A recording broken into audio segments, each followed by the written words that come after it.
دین سیکھنے کے لیے دو قسم کے مرکز دنیا کے ہر ملک میں، ہر خطے میں، ہر علاقے میں موجود ہیں۔ ایک کو ہم مدارس عربیہ، مدارس اسلامیہ، مدارس دینیہ کہتے ہیں۔ جہاں بھی دینی مدرسہ ہے، عربی مدرسہ ہے، اسلامی مدرسہ ہے، تو وہ مدرسہ دین سیکھنے کا مرکز ہے۔ وہاں پر دین کا علم سکھایا جاتا ہے۔ قرآن مجید کی تفسیر، اس کے احکام، حدیث پاک سے ثابت ہونے والے مسائل، احکام، وہ سکھلائے پڑھائے سمجھائے جاتے ہیں۔ اسی طریقے سے اصول حدیث ہے، اصول تفسیر ہے، اصول فقہ ہے، عربی گرامر ہے جس کو ہم صرف نحو کہتے ہیں۔ تو بہت سارے علوم یہ مدارس دینیہ میں سکھائے جاتے ہیں، پڑھائے جاتے ہیں۔ وہاں سے پڑھ کر کے لوگ حافظ قرآن بنتے ہیں، قاری قرآن بنتے ہیں۔ وہاں سے پڑھ کر کے خطیب بنتے ہیں، امام بنتے ہیں۔ وہاں سے پڑھ کر کے عالم بنتے ہیں، مفتی بنتے ہیں، لیکچرار بنتے ہیں، پروفیسر بنتے ہیں۔ مختلف قسم کے سرکاری محکموں میں جو خطیب ہوتے ہیں وہ وہاں سے فارغ اور علم حاصل کر کے آتے ہیں۔ ایک علم سیکھنے کا مرکز، ذریعہ، طریقہ یہ مدارس اسلامی ہے، اور یہ بہت بڑی NGOs ہے۔ لاکھوں کی تعداد میں طلباء کو کھانا بھی فری دیتے ہیں، رہائش بھی فری دیتے ہیں، تعلیم بھی فری دیتے ہیں، تربیت بھی فری دیتے ہیں۔ بہت سارے لاکھوں کی تعداد میں بچے ان کے پاس زیر تعلیم ہوتے ہیں۔ دوسرا جو مرکز ہے علم دین سیکھنے کا، اس کو ہم خانقاہیں کہتے ہیں۔ اللہ والوں کے، اولیاء اللہ کے، نیک لوگوں کے ڈیرے، جہاں اللہ والا بیٹھ گیا وہاں اس کو خانقاہ کہتے ہیں۔ تصوف کا سلسلہ، سلوک کا سلسلہ وہاں پر شروع ہو جاتا ہے، پیری مریدی کا سلسلہ، بیعت کا سلسلہ۔ تو یہ بھی دین سیکھنے کا ایک مستقل ذریعہ ہے کہ ایک بندہ بڑی عمر کا ہے، اب وہ طالب علموں کی طرح بیٹھ کر کے استاد سے نہیں پڑھ سکتا، طالب علموں کی طرح بیٹھ کر کے کتابوں میں الف با تا نہیں سیکھ سکتا۔ اب اس کی زبان ایسی نہیں ہے کہ وہ قرآن کے مخارج کے ساتھ وہاں قرات سیکھ سکے۔ بڑی عمر کا آدمی ہے لیکن اس کو شوق لگا ہے کہ میں دیندار بننا چاہتا ہوں، اچھا انسان بننا چاہتا ہوں، دینی علم سیکھنا چاہتا ہوں، نور نبوت کو حاصل کرنا چاہتا ہوں، نسبت نبوت کو حاصل کرنا چاہتا ہوں، حضور نبی کریم صلی اللہ علیہ وسلم کی سیرت کو سیکھنا چاہتا ہوں، آپ کے اسوہ حسنہ کو سیکھنا چاہتا ہوں۔ تو بڑی عمر کا بندہ، اس کو شوق اور ہونا چاہیے، اس لیے کہ ہر بندے نے قبر میں جانا ہے۔ تو اب وہ بندہ جب جائے گا تو وہ مدرسے میں نہیں جائے گا، وہ جائے گا خانقاہ، وہ جائے گا کسی اللہ والے کے پاس۔ اسے کہیں گے تم کسی اللہ والے کے پاس رہو، اس کے دین کا رنگ تم پر چڑھے گا، اس کی اتباع سنت کا رنگ تم پر چڑھے گا، اس سے نور نبوت جو اللہ نے اس کے دل میں عطا فرمایا ہے وہ اس کے دل سے تمہارے دل میں آ جائے گا۔ اسے کہتے ہیں نسبت، اسے کہتے ہیں نور نبوت، اسے کہتے ہیں نسبت باطنی، اسے کہتے ہیں وہ علم کا نور، وہ عمل کا نور، وہ ایمان کا نور، وہ ہدایت کا نور، وہ تقوی کا نور جو دل سے دل میں آتا ہے۔ پہلے جو علوم ہیں وہ کاغذوں کے محتاج ہیں، وہ کتابوں کے محتاج ہیں۔ مدرسے میں آپ کہیں کہ کتاب کے بغیر میں پڑھنا چاہتا ہوں، کاغذ کے بغیر میں پڑھنا چاہتا ہوں، قلم دوات کے بغیر میں پڑھنا چاہتا ہوں، تو آپ کو پڑھانے کے لیے ایسا مدرسہ نہیں ملے گا۔ لیکن اگر آپ خانقاہ میں جائیں گے وہ یہی کہیں گے آپ کو یہاں کاغذ کی ضرورت نہیں ہے، یہاں قلم کی ضرورت نہیں ہے، یہاں کتاب کی ضرورت نہیں ہے، یہاں آپ بس ہمارے حضرت کے پاس رہیں، آپ ان کے ساتھ عقیدت کے ساتھ، محبت کے ساتھ، مودت کے ساتھ ان کے پاس رہیں، ان کی زندگی کو دیکھیں اور دیکھ دیکھ کر کے اپنی زندگی ان کی زندگی کے مطابق ڈھالیں۔ تو یہی شریعت ہے۔ اس لیے کہ وہ جو وضو کرتا ہے وہ دین کے مطابق کرتا ہے، وہ نماز پڑھتا ہے شریعت کے مطابق پڑھتا ہے، وہ اگر کسی سے لین دین کرتا ہے रहन सहन करता है, सोना जागना करता है, खाना पीना करता है, लिबास बनवाता है, गुस्ल वुज़ू सारे काम वो शरीयत की रोशनी में करता है। लिहाजा उसको देखते जाओ, तुम भी अपनी ज़िंदगी उसके मुताबिक ढालो, तो ये तुम्हारे लिए दीन हो जाएगा और तुम दीनदार बन जाओगे। तो गोया दीन सीखने के जो इस वक्त मौजूदा ज़माने में मुरव्वज तरीके हैं वो ये दोनों चल रहे हैं। और अगर आप कुरान मजीद से पूछें तो सरकार मदीना मुहम्मदुर रसूलुल्लाह सल्लल्लाहु अलैहि वसल्लम के अल्लाह पाक ने कुरान मजीद में जो 4 मनसब और अहम ज़िम्मेदारियाँ बयान फरमाई हैं, उनके अंदर यही दोनों काम आ जाते हैं। एक तालीम आती है, एक तज़किया आता है। कि हुजूर सल्लल्लाहु अलैहि वसल्लम के बारे में फरमाया कि आपका असल काम क्या है। नंबर 1 यतलू अलैका आयात, कुरान मजीद यानी किताबुल्लाह की, अल्लाह ताला की आयात को तिलावत करना, पढ़ के सुनाना, ये मदारिस में हो रहा है। नंबर 2 वयुज़क्कीहिम, जो लोग उनके पास आएँ, जैसा कैसा दिल लेके आएँ, कोई कुफ्र वाला दिल, कोई शिरक वाला दिल, कोई हुब्बे दुनिया वाला, कोई हुब्बे माल वाला, कोई हिर्स वाला, कोई लालच वाला, कोई तमा वाला, कोई किसी तरीके का बुग़्ज़ कीने से भरे हुए दिल लेके आए, लेकिन मोहम्मद सल्लल्लाहु अलैहि वसल्लम की मजलिस में जब आएंगे, हुजूर को ईमान के साथ एक निगाह देखेंगे, अल्लाह उनके दिल को पाक करेगा। अब दिल में कुफ्र नहीं रहेगा, अब दिल में शिरक नहीं रहेगा, अब दिल में दुनिया नहीं रहेगी, अब दिल में गैरुल्लाह की मोहब्बत नहीं रहेगी, अब दिल में किसी का कीना नहीं रहेगा, अब दिल में हसद नहीं रहेगा, अब दिल में लालच तमा हिर्स नहीं रहेगा, अब दिल पाक हो जाएगा। हुजूर सल्लल्लाहु अलैहि वसल्लम को ईमान के साथ एक निगाह देख लेना, हत्ता कि अगर कोई नबीना है देख नहीं सकता, लेकिन ऐसा हो गया कि अगर देख सकता होता तो देख लेता, एक निगाह ये सहाबी बन गया, ये बंदा सहाबी बन गया। सारी दुनिया के सारे वली मिल कर के जितनी शान वाले, अजमत वाले, बुलंदी वाले, अल्लाह के कुर्ब वाले हों, वो किसी अदना सहाबी की शान को नहीं पहुँचते। वो एक निगाह नूरे नबूवत की, वो एक निगाह निस्बत नबूवत की, वो एक निगाह आप सल्लल्लाहु अलैहि वसल्लम की सर के बालों से लेके पाँव के नाखून तक बंदे को पाक कर देती। कितना अजीब तासीर है उस निगाह। कैसे कैसे बिगड़े हुए आए, कैसे कैसे खूनखार आए, कैसे कैसे कातिल चोर डाकू आए, कैसे कैसे बिगड़े हुए फसादी इंसान आए, पूरा इलाका मुआशरा उनसे तंग था, लेकिन जब मोहम्मद सल्लम के ग़ुलाम बने, आपके पास आके मुशर्रफ बा इस्लाम हुए, हुजूर का दीदार किया, मोहब्बत से किया, अकीदत से किया, हुजूर सल्लल्लाहु अलैहि वसल्लम का कलमा पढ़ा, एक लम्हे में वो जो बस्ती में पड़ा था वो उरूज बुलंदी की इंतहाई उरूज पर पहुंचा। जो अल्लाह की निगाह से गिर चुका था वो अल्लाह का इंतहाई मुकर्रब बन गया हुजूर सल्लल्लाहु अलैहि वसल्लम की एक निगाह से। इतना तासीर है मेरे और आपके पाक नबी मुहम्मद रसूलुल्लाह सल्लल्लाहु अलैहि वसल्लम की निगाह। हुजूर सल्लल्लाहु अलैहि वसल्लम ने सहाबा किराम को किताबें नहीं पढ़ाई।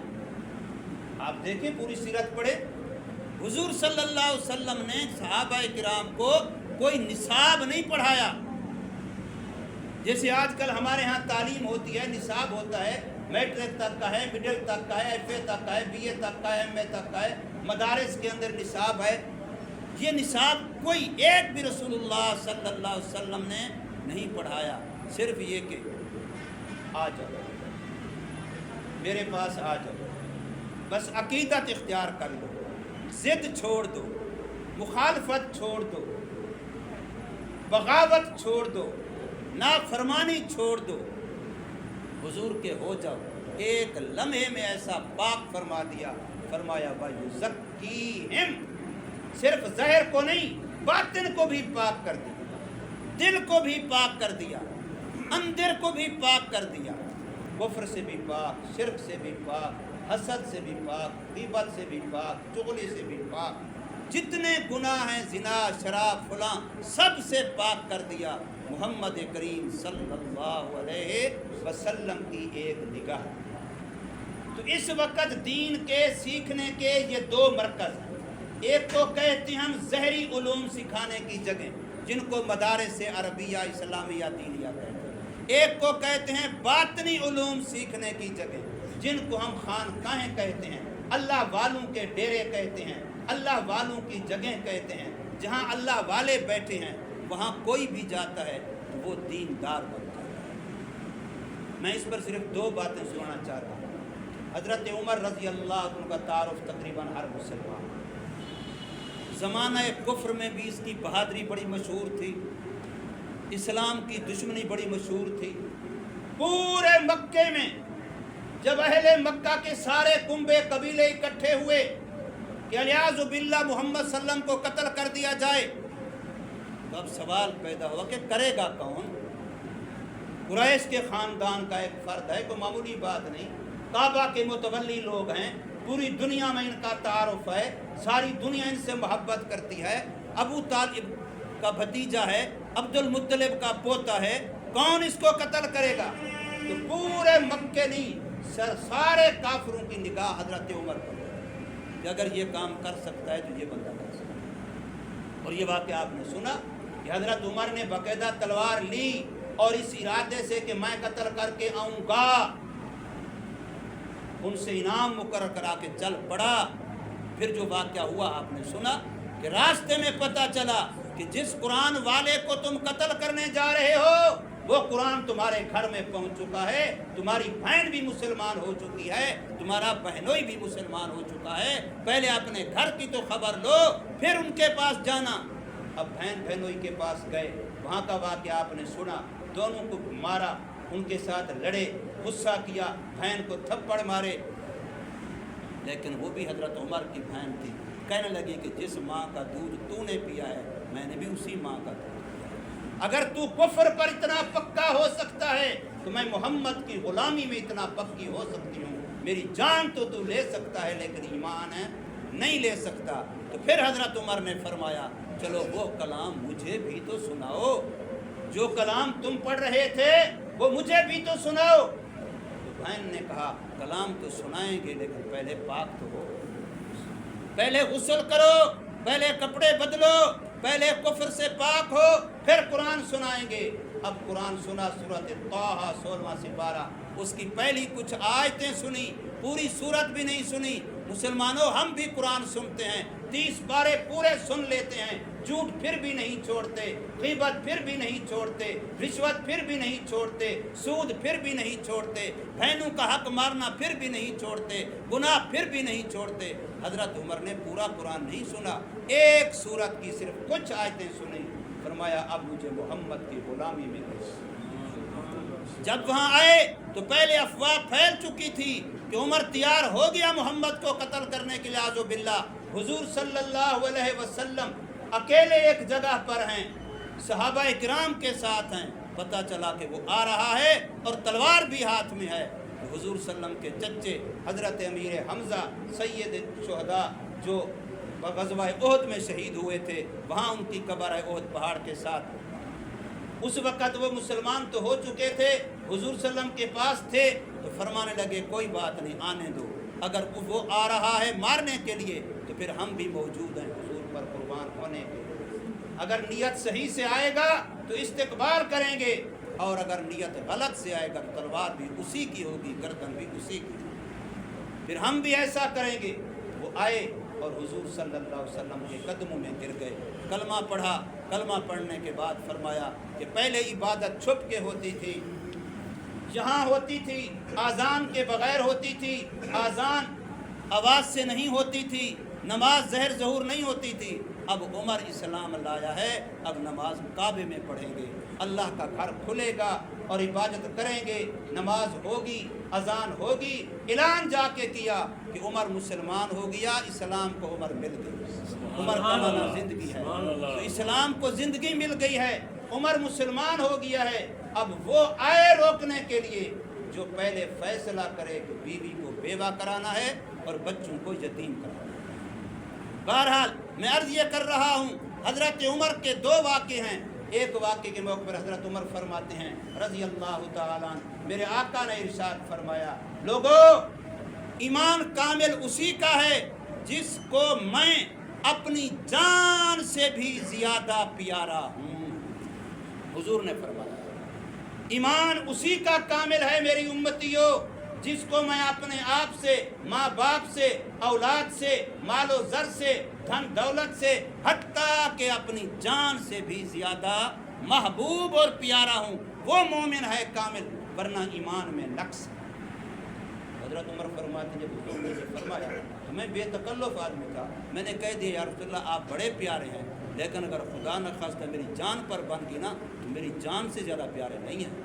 میں نے کہہ دیا میری جان سے آپ پھر مجھے زیادہ پیارے نہیں ہیں.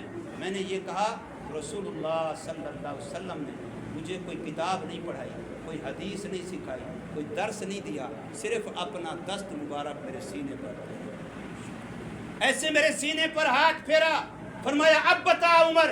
میں نے کہا آقا میری جان سے بھی آپ مجھے زیادہ پیارے. سبحان اللہ. کیا پتہ چلا کہ اب حضور کے سینے سے حضرت عمر کے سینے میں نور نبوت منتقل ہوا، توجہ اللہ آئی. اللہ کے نبی نے اپنی توجہ باطنی ڈالی، کوئی لمبی چوڑی تقریر واز نصیحت نہیں کی. حضرت عمر فرماتے ہیں دوسرا واقعہ ہے، میں مسجد میں تھا، مسجد نبوی میں ایک صحابی نماز پڑھ رہا ہے نفل، رات کا وقت ہے، اس نے تلاوت کی تو قرآن کی ایک سورت پڑھی.